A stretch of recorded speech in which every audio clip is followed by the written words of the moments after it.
जन्मों से, अभी से नहीं, जन्मों से हमें हमारी प्रिय करने की आदत हो गई है, इसीलिए उग्रता आ जाती है, इसीलिए अच्छा नहीं लगता, इसीलिए मन उदास होता है, क्योंकि हमारे मन की नहीं हुई, हमारे अनुकूल नहीं हुआ, हम अपनी प्रिय करना चाहते हैं, पर वो हितकर है तो कर लेना चाहिए। तो प्रिय कर और हितकर, जब दोनों में से किसी एक का चयन करने का आए, तब विवेकवान आध्यात्मिक पुरुष अपना हित पहले चुनेगा, प्रिय बाद में चुनेगा।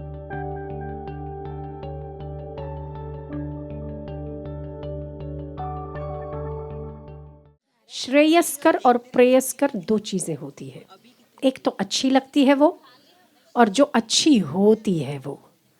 हमें जो अच्छी लगती है वो आवश्यक नहीं कि वो हमारे लिए अच्छी हो, पर जो वास्तव में हितकर होती है वो कड़वी भी हो फिर भी उसका सेवन करना चाहिए, चाहे वो शारीरिक रूप से हो चाहे वो आध्यात्मिक रूप से हो।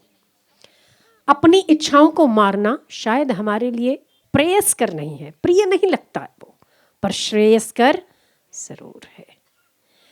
दाद होती है ना, खुजली होती है, उस पे खुजालना प्रियकर है, अच्छा लगता है, पर हितकर नहीं है। अगर खुजाला जाएगा तो घाव बढ़ेगा, खुजली बढ़ेगी, शरीर कष्ट पाएगा। इसीलिए प्रेयस्कर और श्रेयस्कर, हितकर और प्रियकर, दोनों चीजों में अगर चुनाव करना पड़े तो हित का चुनाव करने वाला व्यक्ति श्रेष्ठ पुरुष का कल्याण ढूंढते हुए उसका स्वागत करता है, ये पक्की बात है। विषय, भोग, इच्छा, कामना प्रियकर जरूर है, हमें अच्छा लगता है, शुरू में अच्छा लगता है विषय भोगों का भोगना, पर अंततः उसका परिणाम दुख ही होता है। इसीलिए आज अपनी कामनाओं को, अपनी इच्छाओं को नियंत्रित कर ईश्वर के मार्ग पर अग्रसर होना ये हितकर है। भले आपको प्रियकर नहीं लगता, पर इसका परिणाम में सुख ही सुख है, और भोगों के उपभोग में परिणाम दुखदायी होता है। इसीलिए जो हितकर होता है उसका चयन करने वाला व्यक्ति कभी भी गोथा नहीं खाता, कभी भी उसका पतन नहीं होता, कभी भी ईश्वर से दूर नहीं होता, और कल्याण को उसे ढूंढने की आवश्यकता नहीं, कल्याण उसका वर्ण करता है। तो जब आपके सामने दो चीजें हो, एक तो आपकी प्रिय हो और दूसरी आपकी हितकर हो, तो प्रिय को छोड़कर हितकर का ही वर्ण करना चाहिए। तो सबसे पहले मानव जीवन के लिए अगर कुछ आवश्यक है तो आपका हित आवश्यक है। भिक्षा लेने जाते थे पहले लोग, प्रियकर नहीं था, अपमान होता था, प्रियकर नहीं पर हितकर जरूर है, प्रियकर नहीं हितकर जरूर है। हमने अपने साथ, हमारे साथ शीतल बहन है, उनको भी हमने थोड़े दिन परिक्रमा में भेजा था। परिक्रमा में क्या होता है, पैदल चलते हैं, खून निकलता पैरों से, फफोले हो जाते, 30-30 किलोमीटर, 35-35 किलोमीटर एक दिन में चलते। कहीं भोजन मिला तो ठीक, नहीं मिला तो भिक्षांदेही करना पड़ता है। जब भिक्षांदेही करना पड़ता है तो मन को लगता है अरे अपने को सब कुछ है, अपन मांगेंगे, एक रोटी मांगेंगे।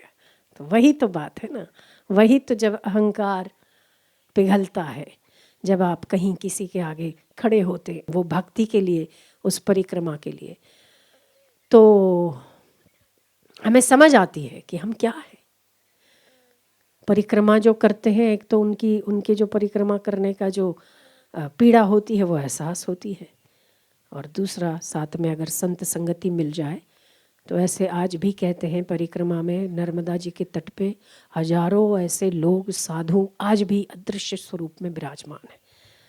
तो हमने उसको भेजा था, आए तो हमने पूछा कि कैसा लगा।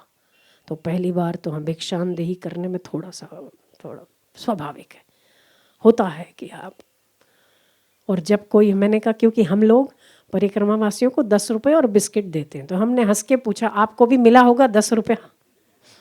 हाँ मिला था 10 रुपये और बिस्किट देने वाले लोग भी थे। आपको कैसा लगा? अरे मैं और 10 रुपये लूँ अरे बोले एक बार तो हुआ मन में, तुझे क्या पता हम किसके हैं? अरे सारा जहान जिसका है, हम उसके तुम 10 रुपया दोगे पर नहीं, अगली बार लगा नहीं, ये भी तो अहंकार है। अब जब भेजा है तो फिर रोल तो पूरा ही निभाना है। लाओ भाई दे दो, 10 रुपया दे रहे हो दे दो। उस 10 रुपए के बिस्किट कुत्तों के लिए लाके कुत्तों को डाल दिए। तो वो प्रियकर नहीं है, पर हितकर जरूर है। क्योंकि बिना तपस्या के, बिना तितिक्षा के व्यक्ति उन्नत नहीं होता। तितिक्षा और तपस्या जरूरी है जीवन में। तो जब दुख आए ना, परेशानी आए, तो वो प्रियकर जरूर नहीं है, पर हितकर जरूर है। हितकर क्यों है? क्योंकि उसमें ईश्वर की याद बनी रहती है, इसीलिए हितकर है। जब कोई 2 वचन कहता है, प्रियकर नहीं लगते, पर हितकर जरूर है। वो आपको आपका आईना दिखाता है। आप क्या हो आपको पता चलता है। प्रियकर नहीं है, हितकर है। दवाई, बच्चा हो, बच्चा छोटा होता है ना, बुखार आता है, और जब नाक बंद करके माँ दवाई डालती, जोर जोर से बच्चा रोता है। क्यों? दवाई नहीं पीनी, पर उस दवाई से बुखार ठीक होता है बच्चे, इसीलिए हितकर है, पीनी चाहिए। तो हम जन्मों से, अभी से नहीं, जन्मों से हमें हमारी प्रिय करने की आदत हो गई है, इसीलिए उग्रता आ जाती है, इसीलिए व्यग्रता हो जाती है, इसीलिए अच्छा नहीं लगता, इसीलिए मन उदास होता है, इसीलिए हम किसी के साथ भिड़ जाते हैं, क्योंकि हमारे मन की नहीं हुई, हमारे अनुकूल नहीं हुआ, हम अपनी प्रिय करना चाहते हैं। पर वो हितकर है तो कर लेना चाहिए। तो प्रियकर और हितकर, जब दोनों में से किसी एक का चयन करने का आए, तब विवेकवान आध्यात्मिक पुरुष, परमात्मा का चाहक व्यक्ति अपना हित पहले चुनेगा, प्रिय बाद में चुनेगा। और जो व्यक्ति ऐसा करता है, उस व्यक्ति को कल्याण के पास जाने की जरूरत नहीं है, कल्याण उसके पास आता है।